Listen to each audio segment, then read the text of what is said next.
Hey everybody, it's Gary the Bearded Woodworker. Thank you for joining me today.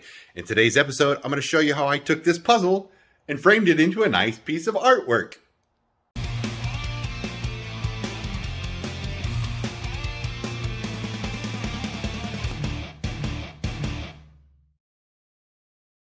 So the first thing you're going to want to do is finish your puzzle, of course, right? So I slid mine off of the card table that my family and I did together throughout a few days here and there. So I put it on a piece of cardboard, and there are a few different ways you can mount this. And I've used Mod Podge before. You can put a diluted glue over it, and what that'll do is kind of glue the seams, and then you'll have a clear protector. If you put glass on it, you don't want to Mod Podge it. You don't want to put that glue on it because it'll just stick to the glass.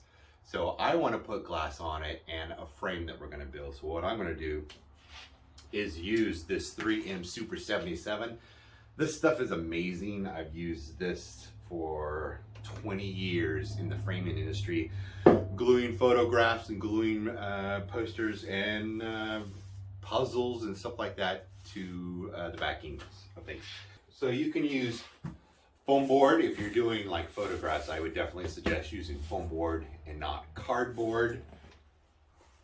What I'm going to do is I'm going to attempt to flip this over to get the back side of this puzzle. I'm going to spray it and then I will put it back. I'm just going to use this because it's a puzzle. I just want to glue it down to something so we can frame it.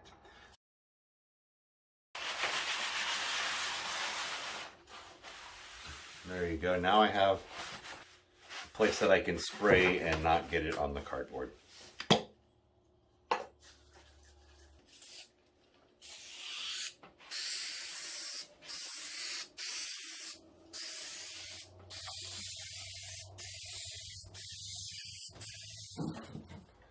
Now, I'll carefully slide this off. I don't want to run it across the glue, so I'll cut this off like that, and then we can just slide it off.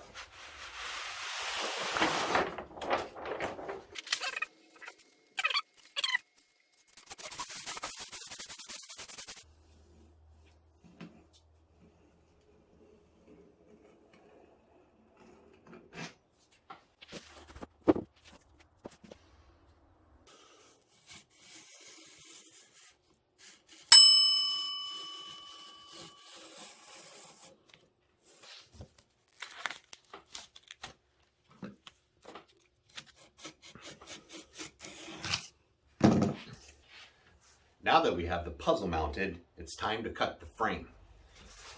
I milled this molding up, and I'm not sure if I have any footage of it still. If I have it, I'll play it right here as I'm talking.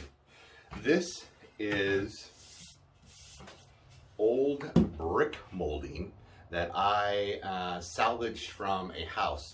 It was rotten on the bottom, and I pulled it off of a client's house and I put on new brick molding. And it's kind of a thick profile. You'll see this in a lot of homes. And they use it for trims on doors and around garage doors and windows. Maybe some windows, mostly doors and garage doors. Anyways, as you can see, I've cut a notch down it with my table saw. I got a whole bunch of different lengths. This is what I cut out all the rotted stuff, and I've used it before, and as you can see, I've already got beveled on some of it. So it's about 3/4 of an inch with a 1/4 inch lip. It's got holes in it, old nail holes. My thought was I was just going to use this and kind of fill in the holes with white spackle, sand it, and kind of have a distressed look. But I think this will actually look kind of cool, the distressed look on this puzzle. So let's take some measurements and cut some 45-degree angles and stick it together. because this is already cut to a 45-degree bevel, I'm going to line it up so the picture portion is right at the edge of that.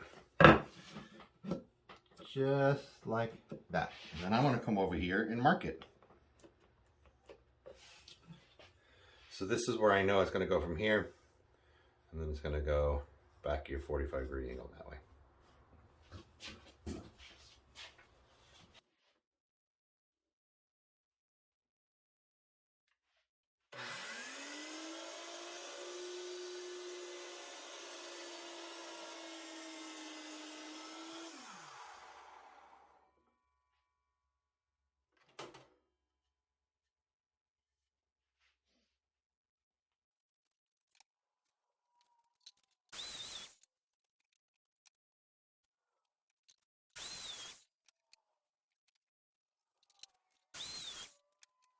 Now that we have the frame cut, the easiest thing that I find is you take a short piece and a long piece, stick those together first, and then short piece, a long piece, put them together first, and then you can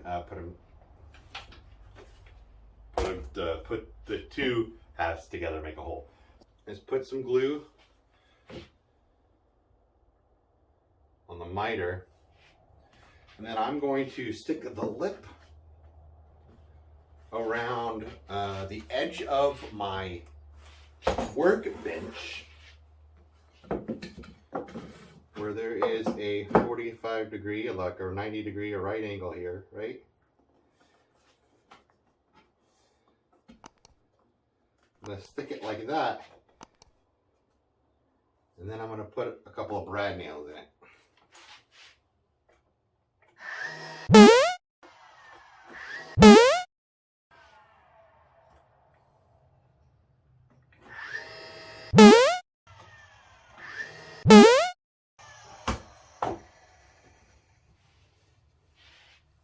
Just like that.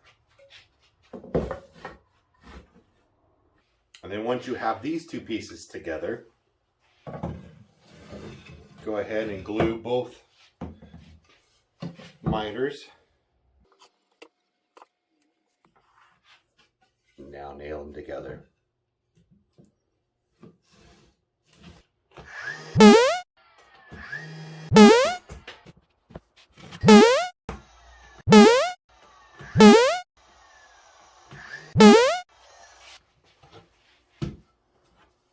There you have it. While the glue is drying, I'm going to fill in these holes with just some of this spackle. You could fill in your miters too, if they didn't come together as well as you like, which I'm going to do. And I just realized that when I was cleaning up these frames, I forgot that I cut a whole bunch of caulking and stuff off of that. So that's not going to fly. So I'm going to fill the holes, sand it down, and then I'll paint it a different color. Maybe I'll paint it white, but I'll put a new coat of paint on it, and that'll cover up all of these seams and holes and imperfections. 120 sandpaper.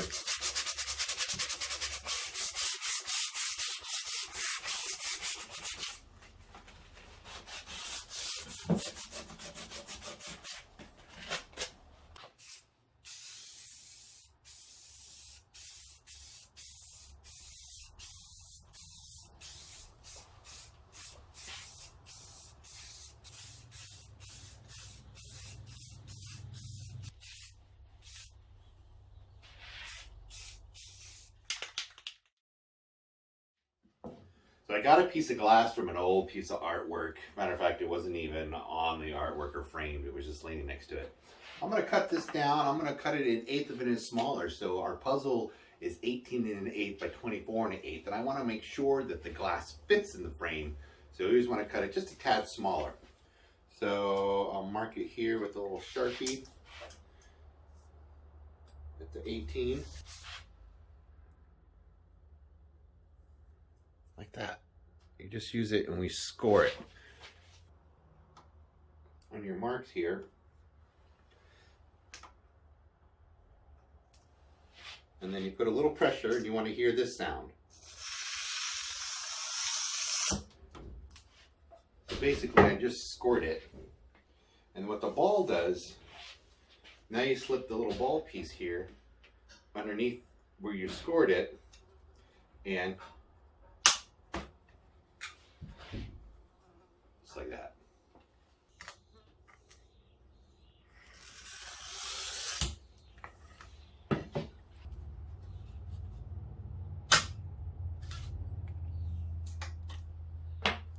Now it's time to put it together. What I like to do is I'll clean the underside of the glass that'll be facing the artwork first.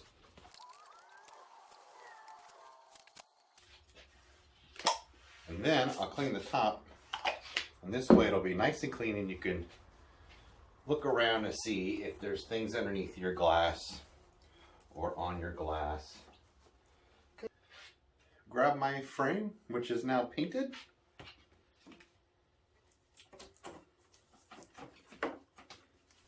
And flip. Those of you that have seen my mirror video, I use this Fletcher gun. And if you're going to do a lot of framing, I would suggest investing in one of these. I'll also have a link down in the description below. If you're interested in getting one of these, you get it from my Amazon store. And I kind of make a little bit of money from it too. But you don't need one of these. You can actually get glazing points, which they sell at your hardware store when you replace the glass on old windows. Use the little glazing points and you push them in by using a screwdriver. You set it down there and you just kind of push it in. But this is definitely the way to go. And just like that, Mario's done. If you want to be super duper professional, we get this started here. We'll put paper on the back. This is double-sided sticky tape. This is picture framing. There we go. Tape. You don't need the gun.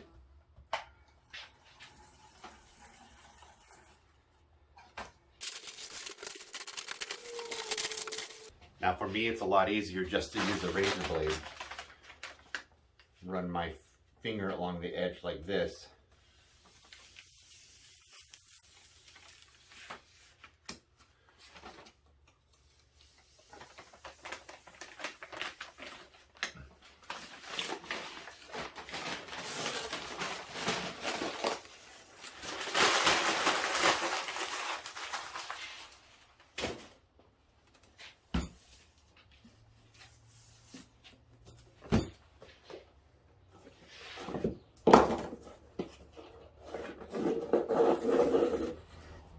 Rule of thumb is about a third way down. I'm just going to use staples in the fat part. Staple down here once, flip it over, staple again, and then I'm going to pound it down with a stapler. I'm going to pound it down with a hammer.